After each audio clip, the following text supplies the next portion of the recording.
ራሱ እናንተ የቀረው ማሙላት ትችላላችሁ የሚለውን ነው እያወራችኝ የነበረው።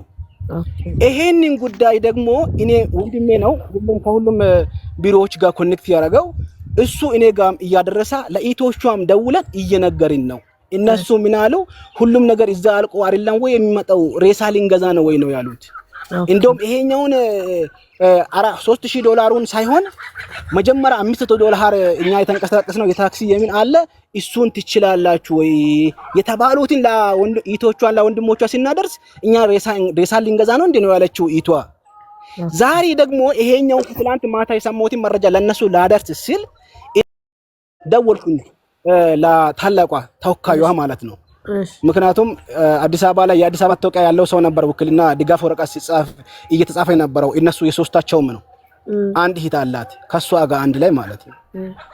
እና ከዛ በኋላ ትላንትና ደግሞ ለወንድሜ ተነግሮ በውጭ ኤምባሲ ላይ የሆነ የሚፈረም ፍርማ አለ። ያቺ ፍርማ ተሞልቶ ወደ ቱርክ ይላካል። ከዛ በኋላ ነው የሚመጣው ተብሏል ተብለን ወንድሟ የኔ ወንድም እሷ ጋር ደውሎ እኔም እሷ ጋር ደውዬ ሂጂ ስላት ለኢቷ በደንብ ስሙኝ፣ አሁንም ቢሆን በደንብ እንድትሰሙኝ ነው የሚፈልገው። እኔ የሚናገረው ነገርና ነገሩ እየተተረጎመ ያለው መንገድ በጣም የተለየ ስለሆነ ነው። ፋርዬ መሲ በደንብ እንድትሰሙኝ የሚፈልገው ነገር ብሎ ማለት ነው። ተረጋግተን ኢቷ ጋር ሲንደውል ደውዬ እኔም አይ ወነሽት እንዲህ ነው ብዬ ሳወራት ኢቷ ከክፍለ ሀገር እየመጣ ያለው እንግዳ አለ፣ ይሄንን እንግዳ ተቀብዬ ቤት አስገብቼ ከሰዓት ይሄዳለሁ፣ ከተመቸኝ ከሰዓት ይሄዳለሁ ነው ያለችው።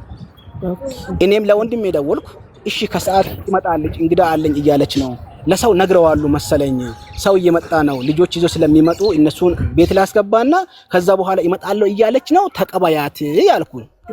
ከሰዓት አንቺ ታብቃት ለብዬ ለማን ነው እየነገርኩ ያለሁት? ለወንድሜ። እሱ የት ነው ያለው? ስራ ጋር። እኔ ቤት ቁጭ ብዬ ነው ያለው። ኦኬ። ከዛ በኋላ እሱ እሺ በቃ እሱንም ነገር እኔ አስተካክለዋለሁ ከሰዓት ትምጣ አለ። እሺ ብዬ ከሰዓትም ሂጂ ብዬ ለማ ይደውላለሁ እኔ ለኢትዮዋ ወነሸት ለምትባለው ለታኩካያ ሂጂ አልልሽም ወይ ብዬ ሲደውል ማን ያነሳል? አንድ ስሙን ማላቀው ወንድ ልጅ ያነሳል ስልኳን ማለት ነው። አሁን ነገሩ ደርሶ ያለበትን ቦታ ባጭሩ ልንገራችሁና ሐሳቤን ልጨርስ። ከዛ በኋላ እሷ ትላንትና ከሰዓት ሄዳለች አለች፣ ሳትሄድ ቀረች። ተወካይዋ ደግሞ ትላንትና ከሰዓት እኔ ጋር ደወለች፣ ወደ አመሻሽ አካባቢ ማለት ነው። እኔ ጋር ደውላ ይሄን ሐሳብ ነገረችኝ።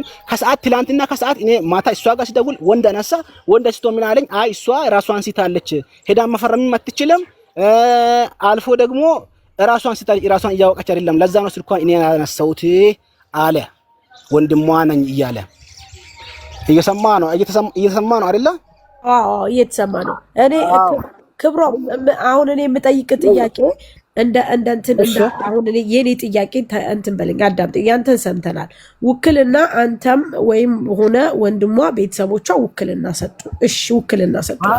እሺ ውክልና ሲሰጡ ተወካዩዋ የሰጣት ጂጂ ሆዷ እንደተቀደደ ከዛ በኋላ ግን ያንን ነገር ለምርመራ እንደሆነ የተቀደደው እንዲሁም ደግሞ እሷ ወደ ሀገር ልትመጣ ብር እንደሚያስፈልጋት ነግረሃለች ወይስ አልነገረችም? አዎ በጣም ጥሩ ጥያቄ። ቅድምም ገልጭሻለሁ ይሄንን ሐሳብ ብር እንደሚያስፈልግ። ይሄ ራሱን በራሱ ላጠፋ ሰው ኢንሹራንስ ምንም ከቨር እንደማያደርግ ብቻ ነው የተነገረን እሱ ብቻ ነው። በኢትዮጵያ ተቀደደ ግን አልተነገረም ምንም ነገር። እነሱ ያው ቪዲዮ የሆነ አጭር ቪዲዮ በሳጥን እየተጫነ የነበረው አስክሪን በሳጥን እየተጫነ የነበረው አዲስ ቪዲዮ አለ። እሺ መከፈቱንም ሆዷንም ምንውንም እግዚአብሔርን እኔ የማውቀው ነገር የተነገረኝ ነገር ምንም ለኔ የለም። የደረሰኝ መረጃ ብቻ ብር አላነሱልህም? ያንን ፎቶ ምናምን አልተነሳልህም? በፍጹም ምንም ነገር የለም። ያወኩት ነገር የለም። አሁን እኔ ብሩ የኛ ጥያቄ እንዳልከው እኛ ምንም ነገር ላንፈይድ እንችላለን። ነገር ግን አሁን እንዳልከው እኛ ላንተ ሰፖርት ላናደርግ እንችላለን። ግን ይሄ ነገር ለእህቶቻችን ትምህርት እንዲሆን ይቺ ልጅ የሄደችው ከዱባይ ከአሰሪዎቿ ጋር ነው። አንተም ታውቃለህ፣ እዛ ቤት ነበር የምትሰራው። ኃላፊነቱን ወስደው የወሰዷት እነዚህ ሰዎች ናቸው። እዛ ከደረሰች በኋላ ሰውየው የዛን ቀን ስንደውልለት ታንቃ ሞተች አለን። ያንንም ለመሲ ሲነግራት ቪዲዮ አለ፣ ራሷን አስቀምጣለች አለ። ራሷን አስቀምጣ ቪዲዮ አለ። ስለዚህ ያ ቪዲዮ ደግሞ ታንቃ እንደሞተች ቆይ ክብሮ ሚውት ላድርጉ። እንትን ስልክ ትፈታለህ ሚዩት ብሎ አለን ሰውየው። እሺ ብለን ያንን አምነት ተቀብለን ኤምባሲ ጋር ካገናኘን በኋላ አሁን ምን ተባለ መሰለን? እዚህ መሲ ቤት በምንም ይሁን በምን ምን እንደመጡ አላቅም መጡ። ከዛ ከመጡ በኋላ ምን አሉ መሰለ ያሉት ለኛ ይቺ ልጅ ወደ ሀገር ልትላክ ነው። ወደ ሀገር ልትላክ ስለሆነ የተወሰነ ብር እያዋጣን ነው፣ የተወሰነ ብር ጎሏል አሉ። ኦኬ ለምን ጎደለ? ለምንድን ነው እናንተ መዋጮ ያዋጣችሁት ብለን ጥያቄ መጠየቅ ጀመረን። ምክንያቱም በሞተ ሰው በጭራሽ ብር ሊሰበሰብ አይገባም ከማለት ያንን ሆኖ እሺ ከተባለ በኋላ ምን አሉ? አንደኛዋ መታ እኔ ለማየት ስገባ ከቅንጭላቷ በላይ ነው ያየሁትኝ። ሁለተኛዋ መታ ደግሞ ሙሉ በሙሉ አይቻለው ሆዷ ተቀዷል አለች። እኛ ጥያቄ ያቀረብን እንደ እህት፣ እንደ ዜጋ፣ እንደ ቤተሰብ ለምንድን ነው ሆዷ የተቀደደው? ለምን ተቀደደ ወንድሜ? ይህን ጥያቄ ብቻ ነው የምንፈልገው። ለእናንተስ ለምን አልተነገራችሁ?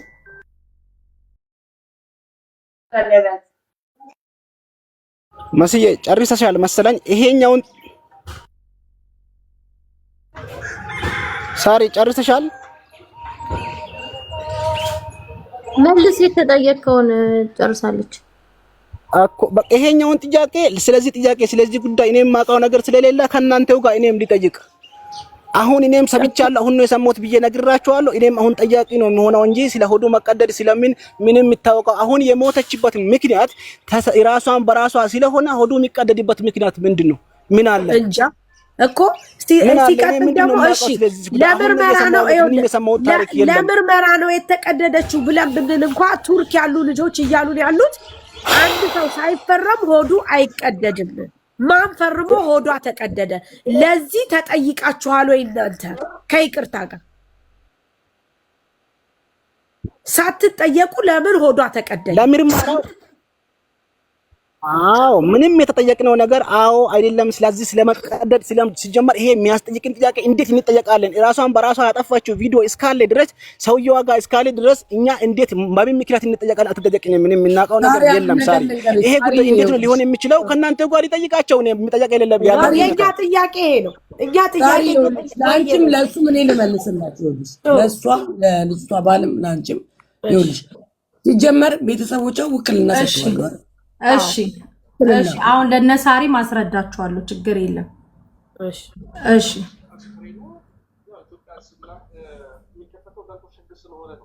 ኦኬ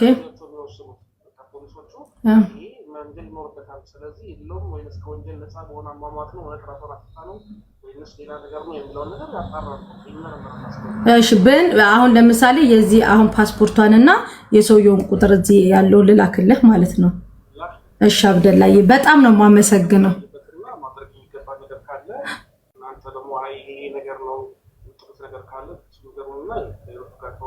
እሺ ለዚህ ነው ዱባይ ኤምባሲዎች የምንኮራባችሁ። እናመሰግናለን። እሺ አብደላዬ እሺ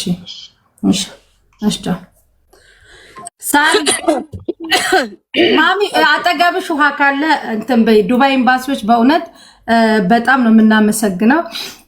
ማሚ በርበሬ እንትን እያልሽ ነው መሰለኝ፣ እየቆራረጥሽ ነው መሰለኝ። ሳሪ ምን አለ መሰለሽ አብደላ ማለት ነው የመታነቅ የሰው ልጅ ራሱን የማጥፋት ኬስ ሲኖር ፖሊስ ወንጀል ነክ ሲሆን ፖሊስ በፖሊስ ፍቃድ ብቻ የማንም ሰው ፍቃድ ሳያስፈልግ ፖሊስ ማስከፈትና ማስመርመር መብት አለው። አንደኛ። ሁለተኛ ነገር ደግሞ ቤተሰቦቿ አስክሬኑ ሲገባ ኢትዮጵያ ካለው ውጭ ጉዳይ ሚኒስተር ጋር ተነጋግረው ሬሳው ከውስጧ እቃው ወጥቷል ወይ አልወጣም የሚለው ነገር ቼክ የማስደረግ ሙሉ መብት አላቸው። ኢትዮጵያ ከውጭ ጉዳይ ሚኒስተር ጋር ይጨርሱ። ሶስተኛና ትልቁ ነገር ደግሞ አብደላ ያለው ፓስፖርቷንና የሰውየውን ቁጥር አምጡ። በዚህ ሀገር አይዲ፣ በዚህ ሀገር መታወቂያ፣ በዚህ ሀገር በዩናይትድ አረብ ኤሚሬት ፍቃድ ወደ ቱርክ ለቫኬሽን ሄዳ ሳሪ ቅድም ያልሽው ማለት ነው ሄዳ ሰውየው እዛ ጥሏት አስክሬኗን መምጣት አይችልም። እሱ ቤት ስንት ዓመት አገለገለች፣ ስንት ዓመት ሰራች፣ ምን ነበረ፣ ሁሉንም ነገር ኤምባሲ ገባበትና ተደውሎ ይጠራል። ዶክሜንት ላኩልን፣ ከኤምባሲ ኃላፊዎች ጋር ደውለን እንጠይቃለን ተብላችኋል። በጣም ነው የምችለው፣ በጣም እችላለሁ ያለችው ይሄ ነው። እኔም ያልነው ይሄ ነው። መሲ ነኝ ፋራዋም ያለችው ቅድም ይሄ ነው። የስሟ የተሰበሰበ ገንዘብ ደግሞ ለቤተሰብ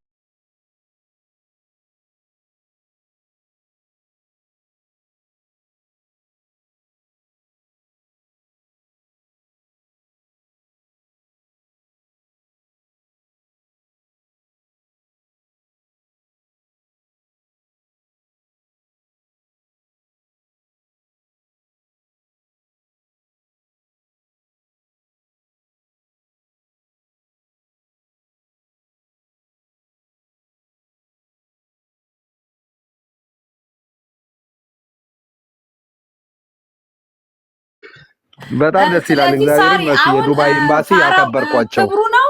ፋራዋ ይቅርታ መሲ የምትባይ ሴት ፋራ ብለሽ መተሽ ባሏን ፋራ ብለሽ አስጠርተሽኛል። በኋላ አንቺን ጉዳይ ልበታለሁ። ክብሩ ጣጣ የለውም፣ ችግር የለውም። በዚህ ስለሰጠሽን ኢንፎርሜሽን በጣም እናመሰግናለን። በጣም ደስ ይላል። እግዚአብሔር ይስጥልኝ።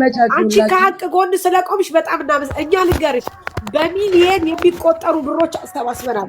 የብር ችግር የለብንም፣ ዱባዮች እንችላለን፣ ችግር የለብንም። እኛ በጣም ነው የምንችለው።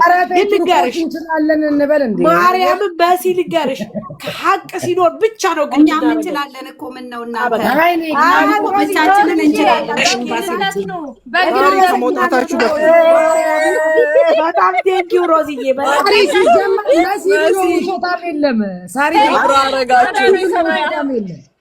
ቅዳሜ ገበያ ያረጋችሁስ ምን ከመውጣታችሁ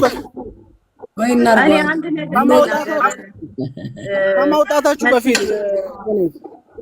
መስዬ ይኸውልሽ እዚህ ሀገር ላይ እኛ ብዙ ሰዎች የኤምባሲ ድጋፍ ሳንጠይቅ የኤምባሲ ምንም ነገር ሳይገባበት ብዙዎቹን ልከናል።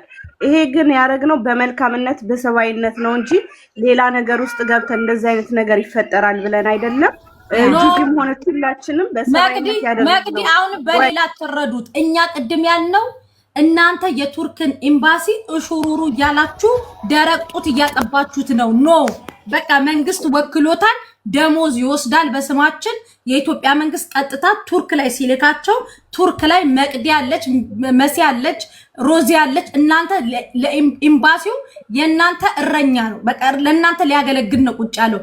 ኤምባሲዎችን አታበላሹ። ለምሳሌ ኤምባሲ የሚመለከተውን ጉዳይ ወስዳችሁ መጋፈጥ ልመዱ። መጋፈጥ ማለት እኮ መጣላት አይደለም፣ አብሮ መስራት፣ አብሮ መቀናጀት ነው። አሁን ለምሳሌ ቅድም ባልየው ምን አለ? የተወሰነ ፐርሰንት ክፈሉና የጎደለውን ግን ኤምባሲው ይችላል አለን። ወደዚህኛው ደግሞ መጣ፣ ሌላም ሰማን። ጂጂ እኔ በነገራችን ጂጂ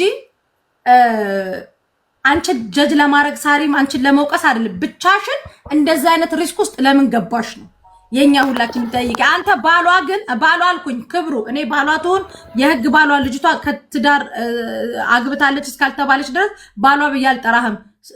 የመረረህ ዋጠው። ክብሩ የልጅቷን ፓስፖርት ፎቶ አንሳና ፓስፖርቷን ላክ። ከዛ በኋላ የሰውየው ቁጥር አለ ኤምባሲዎች ወያት በለኝ የሰውየውን የልጅቷን ፓስፖርት ወይ መቅዲ አንዳችሁ ጂጂም ፓስፖርቷ አኪድ እጃችሁ ላይ ነው። ፎቶ አንሱና ላኩ። የዱባይ ኤምባሲዎች እኛ እንጠይቃለን ብሏል አቶ አብደላ። ጠይቀን ይሄን ምላሽ ሰጠውናል። አመሰግናለሁ። ወይ አሁን መስዬ የምንጠብቀው ኤምባሲውን ነው። ኤምባሲውን አይደለም፣ እናንተ የራሳችሁን ስራ ስሩ። ሀቋ እንዲወጣ ነው። የራሳችንን ስራ እየሰራን በዛው ማለት ነው የምንጠብቀው ኤምባሲውን ነው። በዛው ደግሞ ሰውየው ይሄኛው የዚች ልጅን የደሞዝ ይመስለኛል እሱ ቤት 7 ዓመት ነው ያገለገለችው። እናንተና ልጁን ስሙት እስኪ ስሙት አንድ ጊዜ እንዴ! በፈጣሪ ሊደፋ እኮ ነው። መሲ አንዴ ሲያወራ ምን ፈልጎ ነው? ምንድነው የምታወራው? ስለ እርዳታ እንዳታወራ።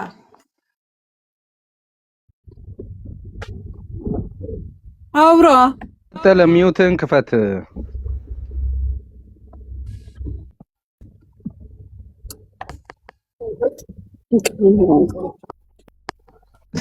ጉሮሮ ላይ ቆመሽ ልሳኑን ዘጋሽ። መሲ በቀጥታ ደውይለት። ካርድ የለኝም። ደውይለት።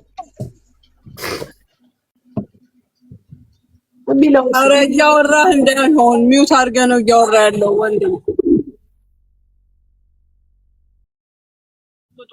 እኮ። እሺ አውራ ወንድሜ አውራ።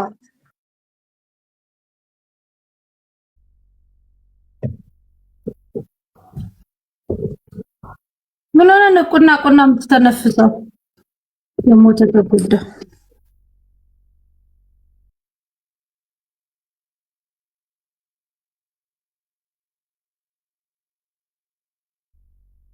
እንዴ?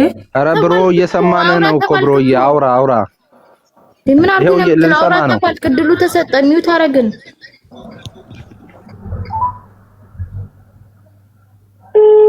ናውጣ በዚህ በስልክ አውራ። ከመውጣታችሁና ቁጭ ብያለሁ አድር እንደ መንግስት ዛፍ ራሴ ጓጓ ምን ሌላ እንደሆነ በብሮ አውራ ከመውጣታችሁ በፊት እሺ፣ እኔ አሁን ይሄን ነገር እንዴት ነው ማረዳት የምችለው? እንዴት ነው አንድ ሰው ራሱን በራሱ ላይ የጠፋ ሰው እንዴት ነው ድርቅ ቀደም የሚቻለው? እሺ፣ እንዴት ነው ለመከታተል የምችለው? ለዚህ እኮ ነው ባለፈው እናንተ ትቀድሙኛላችሁ ከኔ ብዬ እናንተ ጋር ሲሄድ ነው ያቺ ተማማ የሆነች ልጅ በሚታወራው እናንተም ስሜታዊ ሆናችሁ ሳትረዱኝ ቀራችሁ እንጂ እቺ ነው ይሄን ነገር እንዴት ነው መከታተል የምችለው? ማሲናት ሳሪ ልጅ እኔ ብርጅስቶን ነኝ መሲ አይደለም። እሺ መሲ፣ እሺ እዚያው ንገሪው እንዴት ሶልቭ እንደሚያደርግ ንገሪው። አሁን ይኸውልህ አዳምጠኝ። አሁን ቱርክ ላይ ብር የሰበሰቡ ልጆች ኦልሬዲ ብር ሰብስበዋል አይደለ? የሰበሰቡትን አንዴ እነ ጂጂ የተወሰነ ብር ሊሞላም ችሏል ብላለች ጂጂ። ኦልሬዲ አስክሬኑን ይላኩት። ምንም እዛ ሀገር የሚደረግ ነገር የለም። እዚህ ከሰውየው ጋር ኤምባሲ አዳምጠኝ። አሁን የተባልኩትን የኤምባሲዎች ሰዎች ያሉትን ነው የምነግርህ። አስክሬኑን እነ ጂጂ ላኩት፣ እነ ሮዚ ኦልሬዲ ቅድም ጂጂ መቅዲ ብሩ ሊሞላ ነው ይሄኔ ሞልቶ ሊሆን ይችላል ብላለች ጂጂ። ስለዚህ አስክሬኑ ከሞላላቸው ብሩን ይላኩ፣ የጎደለውን ብር ቱርክ ኤምባሲ የኛ ኤምባሲ ይሞላላችኋል። ሲመጣ ግን አንተ ከውጭ ጉዳይ ሚኒስተር ጋር ተነጋገርና ይሄንን ነገር ውጭ ጉዳይ ሚኒስተር ውስጧ ያለው እቃ ለምሳሌ ኩላሊት፣ ጉበት እንደዚህ የሚያስፈልጉ ነገሮች እቃዋን አውጥተውታል የሚለውን ማየት ትችላለህ። በቅድሙ ዶክሜንት ግን ታሜ ባየው ላይ ኖርማል ከፍተን አየነው ነው። አይተን ምርመራ አደረግን። ማህፀኑ አካባቢ ኢንፌክሽን አለ። በሰዓቱ የወር አበባ ሰዓቷ ነበረ። ከዛ በተረፈ ደግሞ ልጅቷ ራሷን አጠፋች ነው የሚለው የፖሊስ ሪፖርት ማለት ነው።